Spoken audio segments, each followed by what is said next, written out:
Hello and welcome to another episode of Nova Talks. Here we have Laura Richer. Is it Richer, Riker? Richer. Yeah, just how Thank it you for looks. coming along.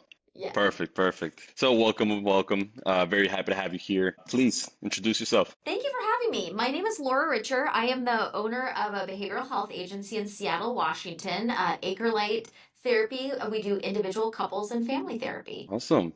How long have you been doing that for? So the agency started in 2019, and then I've been working as an independent practitioner since 2012. Awesome. So what made you go in that direction? So I had kind of this was a more of a mid-career type change. I started out in college thinking I was going to be a teacher, and I did some teaching of English as a second language in Europe after college, and then realized I didn't want to be a teacher. So I came back and got a job in the corporate world and did that for about 12 years. But I always felt like I wanted to do something that felt more meaningful to me, something that felt like it helped other people. So I went back to graduate school in my late 30s and got my degree in counseling and started on this path. That's awesome. So you felt that you had like a natural calling or inkling to assist others. Yeah. Yeah, I think, initially when I went to college, I majored in English. I loved literature and I love writing and I really love people's stories, which is a lot of what you do in counseling as you learn about people's lives and stories. And then you also get to help them. So it kind of came full circle, but it was a not a direct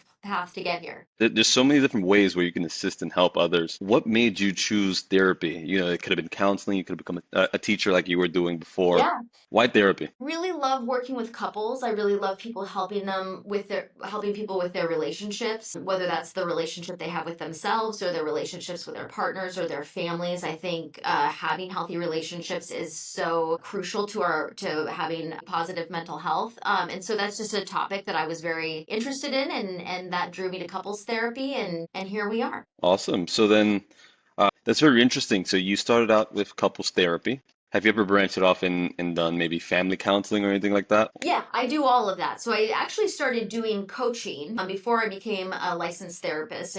Got my master's degree. I focused on helping people in the coaching realm, which is more about just supporting people having specific goals that they're working towards, whether those are career goals or they could be personal goals as well. And then I decided to get my master's degree so I could work with people with more serious mental health diagnosis, so I could support people who have things like depression or anxiety. And I did that for a while and I really focused on individual therapy. And then I was introduced to a type of couples counseling called the Gottman method, and did some training in that. And that I loved. I knew I had found my passion with that. So that's what I built this agency around, was supporting people with who wanted to work on their relationships. Could you dive a little deeper on the Gottman? I'm not too familiar. Yeah, so the Gottman method is a counseling intervention that was developed by two researchers who actually did research here in Seattle at the University of Washington, and they researched relationships. I think they did 40 years of research where they analyzed couples and how they interact with each other.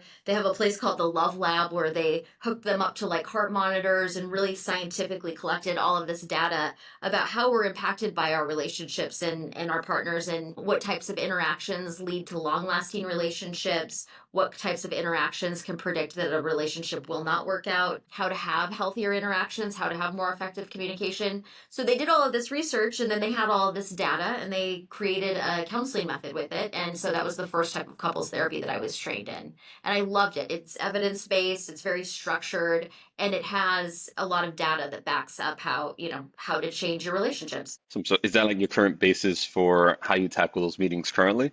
Or do you have your own method? I use a couple different methods, but I that is the foundation at Anchorlight. That is the foundation of the work we do in couples therapy. So we do use the Gottman assessment and we do use their framework and how we work with our clients. We also have some other types of therapies that we incorporate. Another type is called emotionally focused therapy, that we use, and internal family systems therapy. So there's some other things that we integrate into our work. But yes, Gottman is the foundation for how we do our couples work here. That's awesome. Yeah. So, what's one session, one story, one couple that kind of sticks out in your mind right now? Boy, I've seen a lot of couples over the years. I would say not one thing or one couple or session that stands out. More, I think what I've learned over the years is how similar we all are, and that we all struggle Mm, with similar issues. And even when a couple comes to me and it feels like they have a very special or different situation happening, a lot of the way that we interact is typical across the board, which is actually really good news. That means that we have a lot of ways that we can help support people coming from all kinds of different experiences and backgrounds. Okay. And I know that these sessions are very, very intimate for the couples joining. It can be a scary thing to step into, being Yeah. vulnerable and opening up. But I don't think many people understand, the kind of emotional toll this might take on the therapists themselves, who have to Mm, handle and absorb everyone's energy. yeah. Uh, how does that make you feel? Is it draining for you having these sessions? What are the emotions that run through? I don't really find it to be that draining. I think that when you have somebody who's really distressed, like sometimes you can have a strong desire to want to help relieve that in them. Hmm. But as a therapist, you need to have good boundaries. We can't live our clients' lives for them. So I think if you have that professional boundary that I am here to support, but the client is, having their own experience that we're not going to completely interfere with, that it usually isn't that draining. But this is a field where people can get burned out, especially if they feel overly responsible for what happens with their clients. So, truthfully, I've never been to therapy, not as of yet. Yeah. Some would say that maybe I should seek one, but what can I expect from a therapy session with Laura, and how many sessions would it last typically? So it really depends on what type of therapy that you're doing. I would say people that I work with in individual therapy have all kinds of different goals. I actually kind of have a niche when I'm working with individuals where I work with a lot of business owners. I've had some people who seek me out because I'm also a business owner, and I do understand some of the mental health challenges that come with running your own business, some of the stressors. And so that is something when I do individual work with clients that I'm working with people on. In couples therapy, people have all kinds of different goals. I have couples who come in for premarital counseling. They're just looking to like set a good foundation and get things started off right with their marriage, improve their communication skills. Sometimes I'm working with couples who are coming to me 15 or 20 years in their marriage, and maybe there's some things that have happened in the past that they want to work through, conflict that's never been addressed or resolved, or they're just kind of navigating shifting identities that they've been together for 20 years and they're different people in their 40s than when they were in their 20s when they met, just kind of navigating what that means in their future relationship. So all kinds of interesting things. In terms of how long you would come for services, it really depends on what you're working on, and what you need. Some people who have really serious trauma histories or complex issues could be in therapy a lot longer than somebody who maybe just kind of has a specific goal that they're wanting to address, and then they might only come for like 8 to 10 sessions and get the skills that they need to move forward.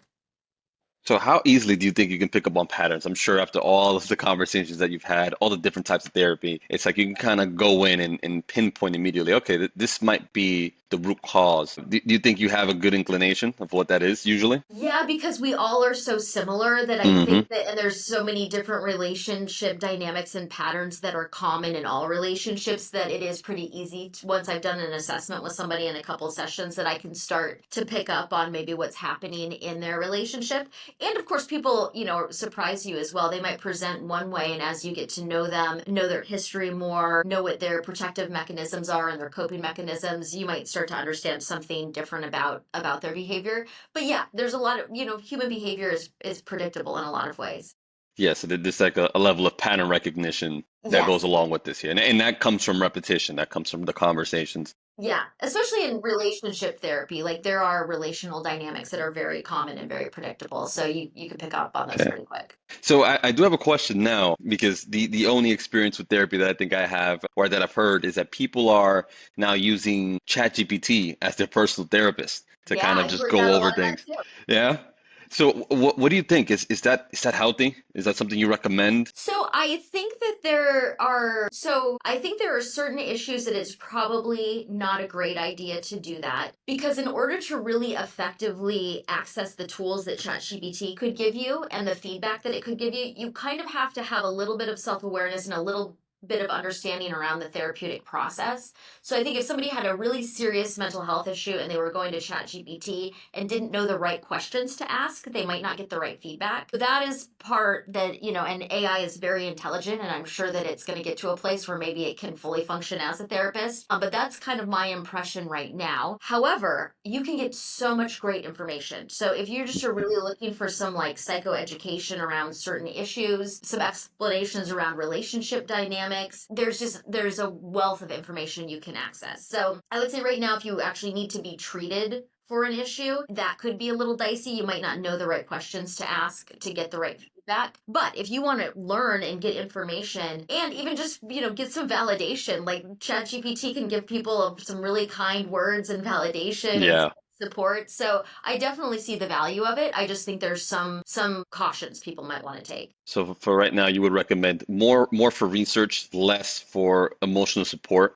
It's pretty good. I mean, I think it can even give some emotional support. I think in relationship counseling, especially though, part of what we're doing in our sessions is helping facilitate different relationship dynamics with the couple, which means that the therapist is intervening a lot. The couple might not be effectively communicating what they're wanting to say, or maybe they're having a reaction that needs to be managed, and the therapist helps support them through that. ChatGPT can't necessarily do that piece of it. I don't know with relational counseling how that would work because you're reading but in individual therapy, getting some positive regard and validation back, I actually think it does have some value.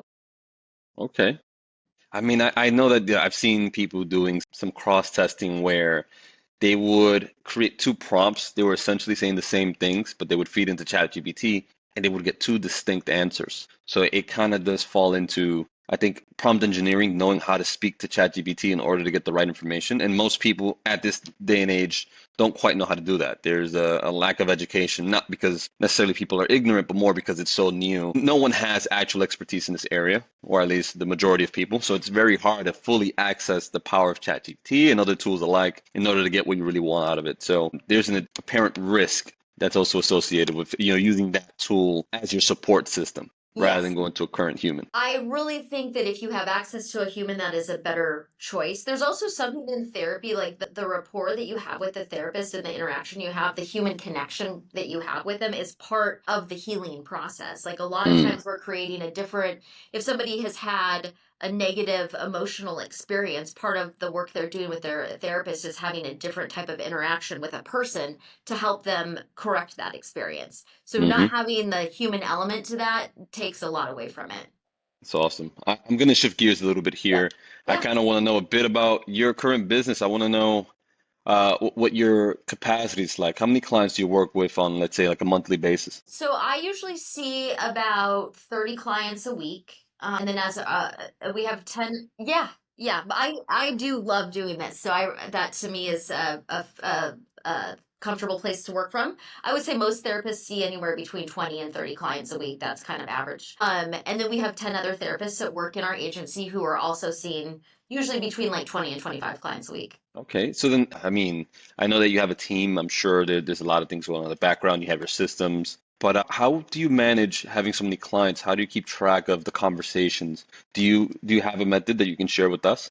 So we use a tool called Therapy Notes, which is our electronic health record system. And Okay. one of the most daunting parts of being a therapist or any type of like clinician or medical provider has been documentation that we have to thoroughly document our sessions, assess risk of clients, make reports, different treatment plans, things like that. Now that they've integrated AI into these systems that we use, life is much easier. So I still document all of my sessions, of course, but Hmm.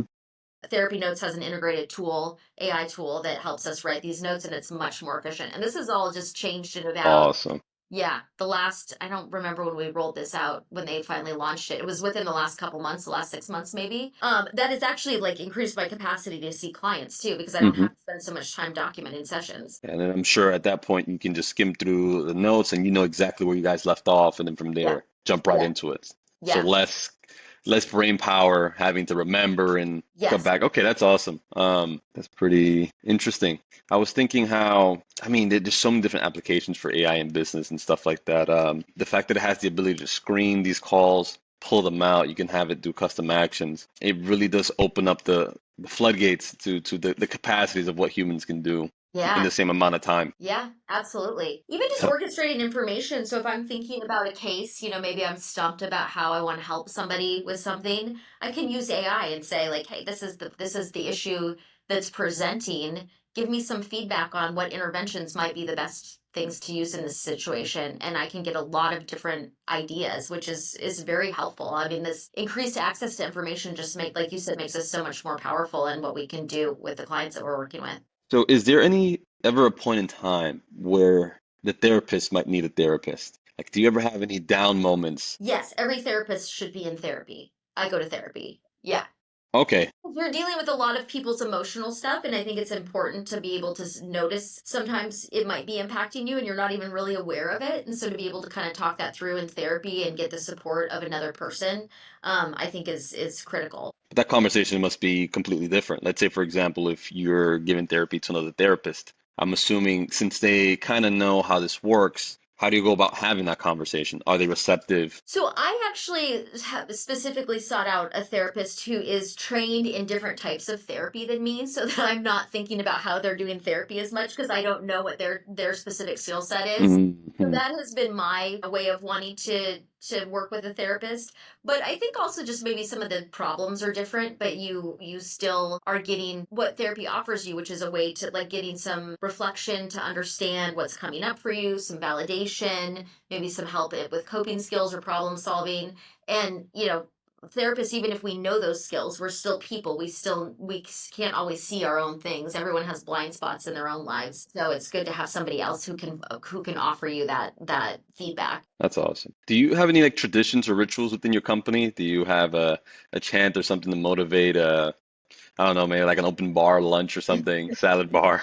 I like the idea of a chant. That would be awesome. I'll have to come up with that. Well, we do just to kind of, so we work in a commercial space where we all have our own offices. So we're all kind of siloed off every day in our own Okay. offices working with clients. So we do some things to have some collaboration with each other. That was another reason why I wanted to start an agency, not just work independently, was I think therapists are so much better when they work with other therapists and have people to collaborate with, to get feedback, to get ideas. And so we have a lot of meetings amongst our staff where we're either reviewing cases and collaborating, or every other week we have a team meeting where we just buy everybody lunch and have lunch together and maybe present some business information, but also just kind of hang out together. So we do try to be intentional about having a team environment, even though we work pretty independently. Gotcha. And how large is your team currently? So we have 10 other therapists besides me, and then we have 4 people on our admin team. Just about 15 total. Yeah, yeah. Gotcha.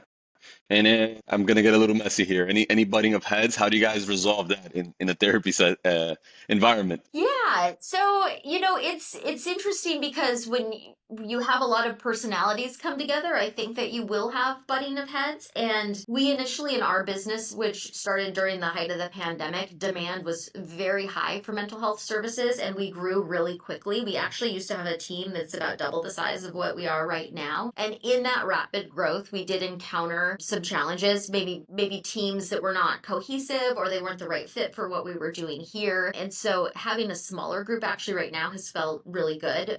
We've found, I think we have a team that works really well together, that everyone is aligned with how we're doing things here. But when you grow quickly and hire quickly, it doesn't give you a lot of opportunity Mhm. to like really test things out and make sure it's a good fit. So that's definitely a lesson that I have learned in business. Just because you can scale up really quickly doesn't mean you necessarily should. And in running an agency, see, that's actually gonna segue right into what I was gonna ask. It has its own fair share of challenges. A lot easier to join a group, join a firm, and become part of the pack. But what made you decide to run your own practice and build it from scratch? So I just really like business. I like marketing. I really liked the idea of creating a brand. I also didn't see what I wanted, like the agency that I wanted to work at didn't exist. And so I wanted to create the job that Mm. I wanted to have and the way that I wanted to do things. And there's some things that have been really like amazing about doing that. And there's sometimes I wish I just worked and somebody else did that and I just showed up as a therapist. Yeah, I mean, to having you because you're going from just being a therapist to now being a manager, a CEO, the lead marketer, also the lead sales rep. You take on so many different roles Yep. within that one singular role to get Yeah. that dream job. Yeah. Yeah. I have one question for you. Sure. Is it rewarding? So yes, but it has also been really challenging and a lot of work. And I think if I had known how much work it was going to be, I might have gone a different direction. So maybe it's good I didn't know. I also have a lot of really great support in that. So my husband owns this business with me and he manages a lot of the business operations. So Hmm. I wouldn't be able to, seeing clients is my passion and that's what I want to be doing. And I am very collaborative with him on the business side, but he does take the bulk of that. I wouldn't be able to be a therapist and see a full full caseload of clients and run an entire business. So yeah, it's been rewarding to build something and see what we can do and see how many people we've been able to help. I think last year, and we did have a bigger team at that time, but I think we figured we had seen 1,100 clients. So I mean, it's a lot of, touching a lot of people's lives and hopefully having a positive impact, which was my dream in wanting to do this, and that is very rewarding. But certainly there are challenges. Like starting your own business is not easy, and Hmm. it is not for somebody who wants to kind of coast. I've worked crazy hours over the last 5 years. Yeah. 1,100 clients is quite a lot. When you think about the impact that you have on an individual's life, not only are you affecting theirs, but their interaction with others changes Mhm. entirely. So not Yeah, only are you affecting their lives, their families' lives change. yeah. The entire dynamic of their lifestyles probably shift just from having these sessions with you. Is that something you ever think about? Yeah, there's a ripple effect. Absolutely. I mean, if I work in a couple that's really in distress and they heal their relationship and they improve their interactions with each other, that could have a really profound impact on their children or their work or the other people in their lives. And even just working with individual clients, if they heal the relationship that they have with themselves, that means that they're probably bringing healthier behaviors into their interactions with others. People who are struggling with their mental health oftentimes have difficult toxic behaviors, and so when we correct that has a lot of positive impact. That's huge net positive on the world Yeah, for sure. I can imagine. yeah, yeah, and that part feels very good. Well, Laura, where can our viewers find you? What's your website and where you're located? So I am in Seattle, Washington. We serve clients in the entire state of Washington via telehealth. We also see clients in person in the Lower Queen Anne neighborhood of Seattle, and you can find me at anchorlighttherapy.com. Awesome. Any socials you'd like to also mention or no?